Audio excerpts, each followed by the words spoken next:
Unfortunately, in our King James Version of the Bible, they got the punctuation wrong. They didn't legitimately, accurately convey the original text, because we expect the enemy to come in like a flood. And then once the enemy is flooding us, then God then is this last minute God for us. And the truth of the matter is that the original translation is when the enemy comes in, period.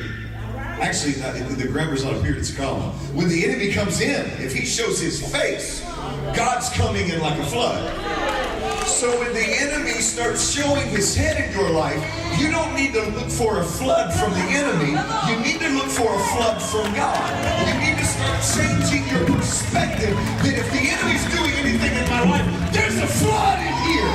And the flood is from God.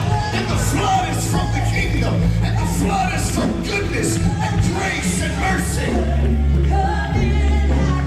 Declare that over your life. See God.